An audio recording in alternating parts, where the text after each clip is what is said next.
New Year's Eve in Dubai was supposed to be magical. The lights, the fireworks, the excitement. I imagined it would be perfect. But sometimes things don't go the way you expect. Looking back now, I realize there were signs I should have paid attention to. I just didn't know how much I would regret missing them. I had just arrived in Dubai with my family to celebrate New Year's 2025. We flew all the way from the US because my parents wanted us to experience the fireworks at Burj Khalifa. It was something I'd been looking forward to for months. The streets were alive with decorations, and I couldn't wait to see it all. But after the long flight and walking around all day, I was exhausted. When we got back to our hotel room in the late afternoon, I decided to rest for a few minutes. That's when things took a turn. I must have dozed off deeper than I planned, because when I woke up, the room was dark and the clock read 11:45 p.m. My heart sank. I got up, rushing to look around, but the hotel room was empty. I checked my phone, but there were no missed calls or messages. I realized my family must have left without me, thinking I was still with them. I grabbed my shoes and jacket, ready to head downstairs and catch up with them. But the moment I stepped out of the room, I noticed how eerily quiet the hotel was. The hallways were empty, and the usual sounds of people chatting or room service carts rolling by were gone. It felt as if I had stepped into a completely different place. I took the elevator to the lobby, hoping to see at least a staff member, but when the doors opened, there was no one at the front desk. The lobby was dimly lit, and outside, I could see people in the distance heading toward Burj Khalifa. The hotel, however, was completely deserted. Trying to stay calm, I walked around the first floor, calling out, but my voice just echoed back at me. That's when I heard it. Footsteps. They weren't loud, but I could tell they were coming from somewhere nearby. I froze, listening closely, but the sound stopped as quickly as it started. I told myself it was just my imagination. Maybe another guest had stayed behind. But as I walked toward the lounge area, I saw something strange. A woman, standing in the far corner of the room, facing away from me. She was still, like she was waiting for someone. Her long black hair hung down, and she wore a dark dress that almost blended into the shadows. "Hello?" I said nervously. She didn't respond or move. I took a small step closer, but something about her made me stop. My stomach turned. I knew I shouldn't get any nearer. The lounge lights flickered for a second, and when they stabilized, she was gone. I hurried back to the elevator, pressing the button repeatedly, but it wouldn't come. I felt trapped. The hotel didn't feel normal anymore, and the silence around me seemed heavier. I remembered my family's room, hoping to wait there until they came back. The hallway to the room felt longer than before. As I reached our door, I felt someone watching me. I turned around quickly, but no one was there. I unlocked the door and stepped inside, locking it behind me. I sat on the bed, staring at my phone, waiting for it to light up with a call or message. Minutes passed. Midnight came and went, and I could hear the distant sound of fireworks, but I was too shaken to enjoy it. That's when I heard something else. Soft knocking. It was faint at first, but then it grew louder. It wasn't coming from the door. It was coming from the window. I turned slowly, heart pounding. On the balcony, I saw the woman again, standing just outside the glass. She pressed her hand against the window, but her expression was blank, lifeless. I couldn't move. She slowly lifted her other hand and pointed upward, toward the roof. Then, in one quick motion, she leaped out of view. I ran to the balcony door, locking it. I stayed there, clutching my phone, afraid to even breathe too loudly. Hours passed. Finally, just as the sun began to rise, I heard the sound of familiar voices in the hallway. My family had returned.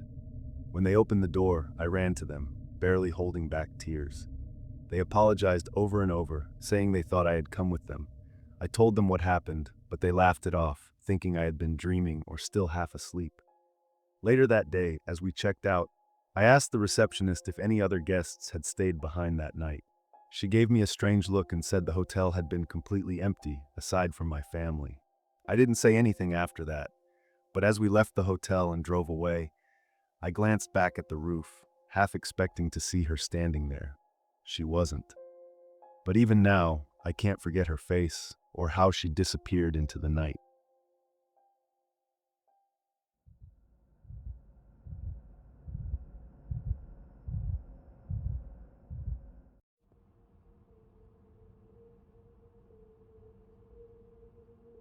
New Year's Eve 2023 was supposed to be quiet.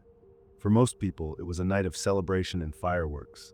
But for me, it was just another shift behind the wheel. I'm a driver, and I've been doing this job for almost a year now. Bills needed to be paid, and after losing my office job, this was the quickest way to make ends meet. Driving strangers around the city wasn't exactly thrilling, but it gave me time to think, or sometimes too much time to think. I had no idea that night would be one I'd never forget. The city was alive with noise as the countdown to midnight approached. I had just dropped off a couple at a club when a new ride request popped up on my phone. The pickup location was in a quiet neighborhood near the edge of town. I almost declined it.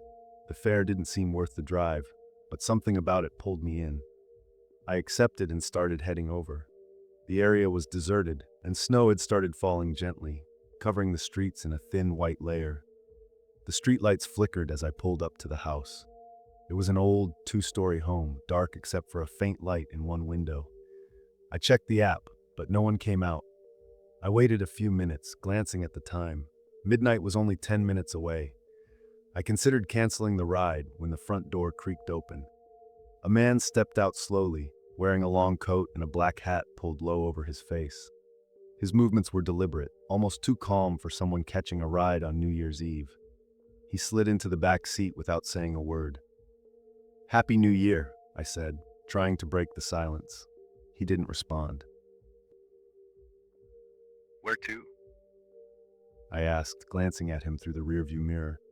His face was barely visible in the dim light, but his eyes met mine. There was something off about him, but I couldn't put my finger on it. "Just drive," he finally said, his voice low and hoarse. I hesitated for a moment, then shifted into gear and pulled away from the curb. As I drove through the empty streets, the snow fell harder, and the world outside seemed to blur. The man remained silent, watching the city slip by.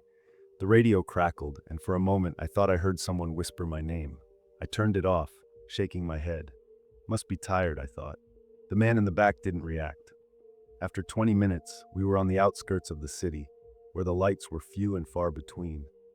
The man finally spoke again. "Stop here." I glanced around. We were in the middle of nowhere, surrounded by dark fields and a line of trees in the distance. "Are you sure?" "There's nothing around here," I said. He nodded, pulling out a few bills and handing them to me. "Keep the change," he muttered. I hesitated but took the money. As he stepped out, he paused, turning his head slightly. "Don't drive back through the forest," he said without explanation. Then he disappeared into the darkness, walking toward the trees. I watched him go, unease settling in my stomach. The snow had stopped and the night was eerily quiet. I decided to ignore his warning and take the forest road back into the city. It was faster, and I was tired. The road twisted through tall, bare trees, their branches stretching out like skeletal fingers. My headlights cut through the dark, but the forest seemed to swallow the light. Halfway through, my car sputtered and the engine died. I groaned, hitting the steering wheel. Not tonight. I muttered. I stepped out, shivering as I popped the hood. The cold seeped into my bones. As I inspected the engine, I heard footsteps crunching in the snow behind me. I spun around, flashlight in hand, but saw nothing. Hello? I called out, but no one answered. The hairs on the back of my neck stood up. I hurried back into the car and tried the engine again. It sputtered, and after a few tense seconds, it roared to life. I wasted no time driving out of the forest, heart pounding. When I finally reached the city, I parked under a streetlight and took a deep breath.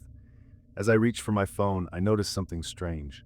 A black hat lay on the passenger seat, the same hat the man had been wearing. I stared at it, heart racing.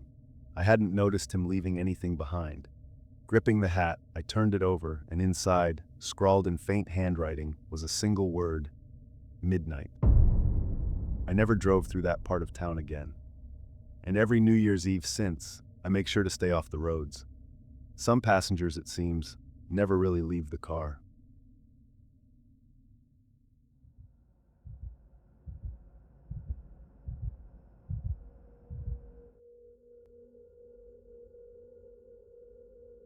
Some nights linger in your memory forever. For me, New Year's Eve 2019 is one of those nights. What started as an ordinary visit to my uncle's house turned into something I still can't explain to this day. At the time, I was working as a delivery driver. I liked the quiet of the road and the chance to think while driving. On the weekends, I'd often pick up extra shifts to earn a little more cash. But for New Year's Eve, I planned something different. My uncle had invited me to his house in a small, quiet town a few hours away. He lived alone, and he thought it would be nice to ring in the new year with family. I left around 3 p.m., hoping to avoid the holiday traffic. The drive started off smooth, with clear skies and good music on the radio. But as I neared his town, something odd happened. My GPS stopped working. At first, I thought it was just bad reception, but then my phone screen froze completely. I pulled over to restart it, but even that didn't fix the issue. Luckily, I remembered my uncle's directions. "Once you leave the highway," he'd said, "it's about 20 minutes through the woods. Just follow the main road until you see the turn for Cedar Creek Lane." Simple enough, I thought. I decided to rely on memory and continue driving. The road grew narrower as I entered the woods, the tall trees on either side casting long shadows even though it wasn't yet dark. There was no one else around, and the farther I drove, the more isolated I felt. It was quiet, too quiet. No birds, no rustling leaves, just the hum of my car engine. I kept an eye out for the turn, but something didn't feel right. The road seemed to stretch on forever, with no signs or landmarks in sight. After what felt like an eternity, I finally saw a small wooden sign that read Cedar Creek Lane. Relieved, I turned onto the gravel road, but my relief was short-lived. The gravel crunched under my tires as I drove, but soon the road seemed to narrow even more, and thick fog began to settle in. It was eerie how quickly it appeared, almost as if the fog had been waiting for me. My headlights barely cut through it, and I found myself slowing down to a crawl. Then, out of nowhere, I spotted a figure standing by the side of the road. It was a man, waving his arms to flag me down. He looked disheveled, with a tattered coat and a scruffy beard. I hesitated, my instincts screaming at me to keep driving, but I couldn't just leave someone stranded in the middle of nowhere. Against my better judgment, I rolled down the window. Are you lost? I asked, trying to sound calm. The man stepped closer, and I noticed his eyes. They were wide and darting, like he was scared of something. "You shouldn't be here," he said in a shaky voice. "Turn around and leave, now." I'm just heading to my uncle's house. I replied, trying to keep my voice steady. "It's on Cedar Creek Lane." The man's expression changed, a mix of fear and urgency. "Cedar Creek?" he muttered, almost to himself. Then louder, "You need to leave. It's not safe." Before I could ask him what he meant, he stepped back into the fog and disappeared. I sat there for a moment, heart pounding, unsure of what to do. Turning around seemed like the smart choice, but I was so close to my uncle's house, or at least I thought I was. I decided to keep going. As strange as the encounter was, I couldn't shake the feeling that turning back would only make things worse. I drove slowly, the fog growing thicker with every passing minute. The trees loomed closer, their twisted branches reaching out like claws. Finally, I saw the faint glow of lights in the distance. My uncle's house. Relief washed over me as I pulled into his driveway. The two-story house looked just as I remembered it, warm and inviting, with smoke curling from the chimney. I parked my car and hurried to the door, eager to shake off the unease from the drive. My uncle greeted me with a big smile, pulling me into a hug. "You made it," he said. "I was starting to worry." We settled in for the evening, eating snacks and watching TV as we waited for midnight. I tried to forget about the strange man on the road, convincing myself it was just some local playing a prank. But then, as the clock struck 10 p.m., the power went out. The house plunged into darkness, and the silence was deafening. My uncle cursed under his breath, grabbing a flashlight from the kitchen. Probably the wind messing with the lines, he said, though I couldn't hear any wind outside. We lit a few candles and decided to wait it out. But as the minutes ticked by, I started to notice something strange. The air inside the house felt heavy, almost like it was pressing down on us. And then, faintly, I heard it, a soft tapping sound coming from upstairs. Did you hear that? I asked my uncle, my voice barely above a whisper. He nodded, his face pale. "Stay here," he said, grabbing a fireplace poker. I wanted to protest, but something in his tone stopped me. I watched as he climbed the stairs, the flashlight beam flickering against the walls. The tapping grew louder, more insistent. Then suddenly, it stopped. I held my breath, straining to hear any sign of my uncle. Seconds turned into minutes, and panic began to set in. I grabbed my phone, its faint light doing little to calm my nerves, and called out. Uncle, are you okay? No response. Summoning all my courage, I started up the stairs. The air grew colder with each step, and my heart felt like it might burst out of my chest. At the top of the stairs, I saw my uncle standing in the hallway, frozen in place. What is it? I asked, my voice trembling. He turned slowly, his face blank. "There's nothing here," he said, though his voice didn't sound convincing. We spent the rest of the night huddled in the living room, too scared to go back upstairs. The power eventually came back on, but neither of us felt safe. When the sun finally rose, I left as quickly as I could. My uncle never talked about that night again, and I never went back to his house. To this day, I wonder what really happened. Was it just my imagination, or was there something in that house, something we weren't meant to see? All I know is that I'll never forget the eerie warning from the man on the road. Maybe he was trying to protect me. Or maybe he knew I wouldn't listen.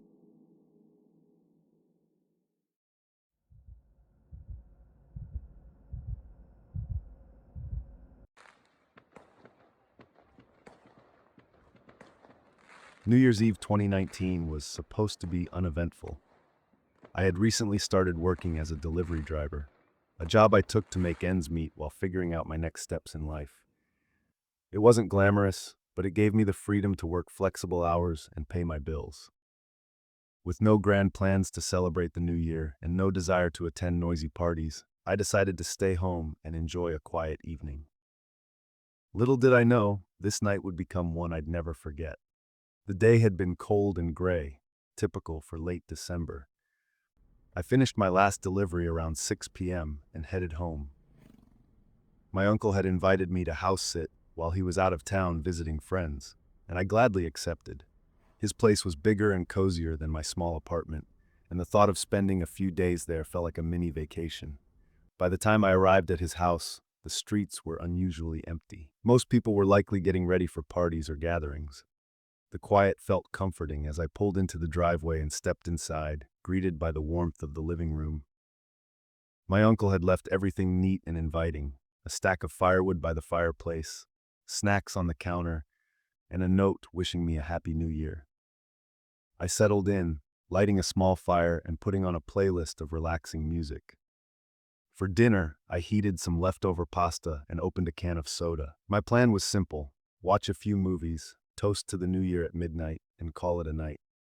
Around 8 p.m., as the fire crackled and the room filled with a cozy glow, I felt perfectly content. But then, something strange happened. I heard a faint knock at the front door. It wasn't loud or urgent, more like a light tapping. At first, I thought I had imagined it. Who would be visiting on New Year's Eve, especially out here? My uncle's house was on the edge of town, surrounded by woods with no close neighbors. Curious but cautious, I got up and peeked through the peephole. No one was there. The porch light illuminated an empty front yard. I opened the door slightly and looked around, but the only thing I saw was the cold, dark night. Shrugging it off, I closed the door and returned to the couch, convincing myself it must have been the wind or a branch tapping against the house. About an hour later, the sound came again. This time, it was louder, more deliberate. 3 distinct knocks echoed through the house. My heart skipped a beat as I froze, staring at the door. I checked the peephole again, but just like before, no one was there. Unease crept over me, but I tried to rationalize it. Maybe it was a prank. Maybe someone had the wrong house. I even considered the possibility that I was just overthinking things. Deciding not to let it bother me, I double-checked that the door was locked and returned to the couch. As the clock ticked closer to midnight, I noticed something odd. The fire, which had been burning steadily, started to flicker unnaturally, as if a breeze had entered the room. But all the windows and doors were closed. The atmosphere in the house began to feel different, heavier, almost oppressive. I felt an inexplicable urge to check the back door, which led to the patio. When I walked into the kitchen, I froze. The sliding glass door's curtain was slightly open, just enough for someone to peek inside. I was certain I had closed it earlier. My pulse quickened as I stepped closer and carefully slid the curtain aside. The patio was empty, but faint footprints in the thin layer of frost on the ground caught my eye. They led away from the house, disappearing into the woods. At this point, my instincts were screaming that something wasn't right. I locked the back door and grabbed my phone to call my uncle. He picked up after a few rings, and I explained what was happening. He listened carefully and told me to stay calm, but his tone betrayed his concern. "It's probably nothing," he said, "but if you feel unsafe, call the police." I decided to wait it out. Midnight came and went without further incident. The new year arrived quietly, and I started to believe the strange occurrences were over. Exhausted, I decided to head to bed, leaving a small lamp on in the living room for comfort. Around 2 a.m., I was jolted awake by the sound of shattering glass. My heart raced as I jumped out of bed and grabbed the nearest thing I could use as a weapon, a heavy flashlight. I crept down the hallway, the beam of light trembling in my hand. When I reached the living room, my worst fear was confirmed. The sliding glass door had been smashed, shards of glass scattered across the floor. Adrenaline surged through me as I scanned the room. At first, I didn't see anyone, but then I noticed movement in the corner of my eye. A figure stood near the edge of the broken door, partially obscured by the shadows. Who are you? What do you want? I shouted, trying to keep my voice steady. The figure didn't respond but stepped closer, the dim light revealing a tall man in dark clothing. His face was partially covered by a scarf, but his eyes were cold and piercing. Before I could react, he lunged toward me. I swung the flashlight with all my strength, catching him on the shoulder. He stumbled back, giving me just enough time to grab my phone and run to the bathroom, locking the door behind me. My hands shook as I dialed 911, barely able to explain the situation to the operator. Within minutes, I heard sirens approaching. The man must have heard them too, because the sound of footsteps and movement outside the bathroom door abruptly stopped. When the police arrived, they found no sign of the intruder, but they did discover his footprints leading back into the woods. A search of the area turned up nothing, and the officers suspected he had a car parked nearby for a quick getaway. As the adrenaline wore off, the reality of what had happened hit me. The police stayed for a while, securing the house and reassuring me they'd patrol the area. Still, I couldn't shake the feeling of being watched, even after they left. The next morning, I called my uncle again to tell him everything. His voice was heavy with worry, but he assured me he'd cut his trip short and come back the following day. For the rest of that New Year's Day, I stayed on high alert, jumping at every little sound. Even now, I'm not sure who the man was or why he targeted my uncle's house that night. All I know is that New Year's Eve 2019 was a night I'll never forget. It started as a quiet evening, full of hope for the year ahead, but ended as a chilling reminder that danger can strike when you least expect it.